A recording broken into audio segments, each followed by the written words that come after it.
Hello dear friends, सामान्य अध्ययन के इस सेशन में आप सभी का फिर से स्वागत है। पहला प्रश्न है, आधुनिक काल के प्रथम यूरोपीय जिन्होंने भारत के साथ व्यापारिक संबंध स्थापित किए थे। उत्तर है पुर्तगाली। भारत आने वाले प्रथम व्यापारी पुर्तगाली थे।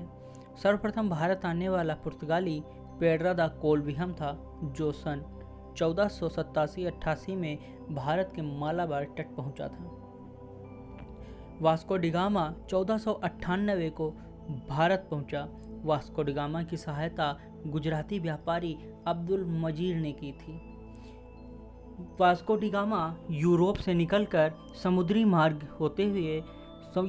मार्ग से केप ऑफ गुड होप होते हुए भारत के कालीकट राज्य में पहुंचा था, जहां का राजा जमोरिन ने वास्को डी गामा का स्वागत किया तथा जमोरिन से व्यापार का अधिकार प्राप्त कर वास्को डी गामा 1499 को वापस अपने देश पुर्तगाल पहुंच गया, जिसके बाद लोगों को भारत के समुद्री मार्ग की जानकारी मिली। पुर्तगालियों ने अपनी पहली कोठी या फैक्ट्री या कारखाना 1500 में कोचीन अर्थात केरल में खोली। पुर्तगालियों के बाद भारत आने वाले डच, अंग्रेज और फ्रेंच थे। डच 1596 को भारत पहुंचे। भारत आने वाला पहला डच कार्नोलिस डेडस्टमान था। डचों ने अपनी पहली फैक्ट्री मछलीपट्टनम या मसूलीपट्टनम में 1605 को स्थापित की। डच मछलीपट्टनम से नील की खेती का निर्यात करते थे। इसके बाद अंग्रेज 1597 को भारत आए। भारत आने वाला पहला अंग्रेज जॉन मिल्टन हॉल था। यह यूरोप से स्थल मार्ग द्वारा भारत आया। विलियम हॉकिंस के नेतृत्व में 1608 को सूरत में एक फैक्ट्री की स्थापना की गई। सूरत में स्थापित यह फैक्ट्री मान्यता प्राप्त नहीं थी। मान्यता प्राप्त का तात्पर्य था कि जो भी व्यक्ति भारत में कारखाना या फैक्ट्री स्थापित करना चाहता है, वो पहले भारत के वजीर या भारत के सम्राट से परमिशन लेगा। अगले आने वाले फ्रेंच 1668 में भारत के सूरत में पहुंचे तथा सूरत में ही 1668 में अपनी फैक्ट्री की स्थापना की। आइए चलते हैं अगला प्रश्न।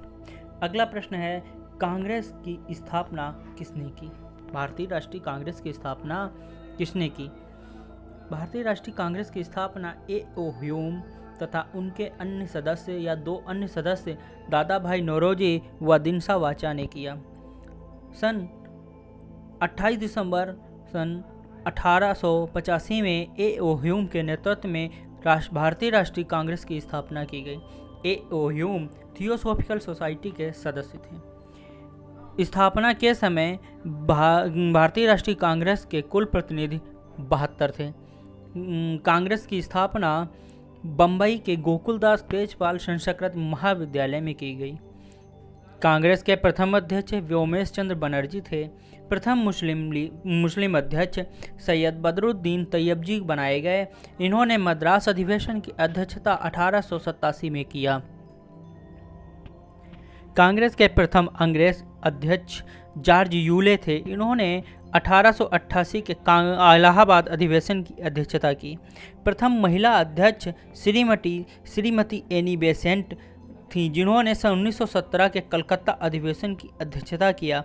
एनी बेसेंट आयरिश की महिला थी या आयरिश की रहने वाली थी। इन्होंने भारत में रहकर बहुत सारे भारतीय हितों में कार्य किए। प्रथम भारतीय महिला अध्यक्ष सरोजिनी नायडू थी, जिन्होंने 1925 कानपुर अधिवेशन की अध्यक्षता की। पहली बार गांव में हुआ कांग्रेस अधिवेशन 1937 फैजपुर। जवाहरलाल नेहरू ने इसकी अध्यक्षता की। फैजपुर महाराष्ट्र राज्य का एक जिला है। अगला प्रश्न, मुस्लिम लीग की स्थापना कब हुई? मुस्लिम लीग की स्थापना 30 दिसंबर 1906 में हुई। मुस्लिम लीग की स्थापना के लिए बांग्लादेश की राजधानी ढाका में एक बैठक बुलाई गई, जिसकी उस बैठक की अध्यक्षता नवाब आलमल ने किया था। मुस्लिम लीग के संस्थापक नवाब आगा खान तथा नवाब ख्वाजा सलीमुल्लाह थे। प्रथम अधिवेशन की अध्यक्षता 1907 में कराची में हुआ। जी हाँ, मुस्लिम लीग का प्रथम अधिवेशन भी कराची में हुआ, जिसकी अध्यक्षता नवाब आगा खां ने किया। प्रथम केंद्रीय कार्यालय, अर्थात इन्होंने पहला केंद्रीय कार्यालय भारत के उत्तर प्रदेश राज्य के अलीगढ़ में खोला। आपको पता होना चाहिए कि उस समय पर उत्तर प्रदेश नाम नहीं था, बल्कि उत्तर प्रदेश को संयुक्त प्रांत बोला जाता था। इसके अलीगढ़ में इन्होंने अपना केंद्रीय कार्यालय खोला। इन्होंने अपना लंदन शाखा का अध्यक्ष सैयद अमीर अली को बनाया।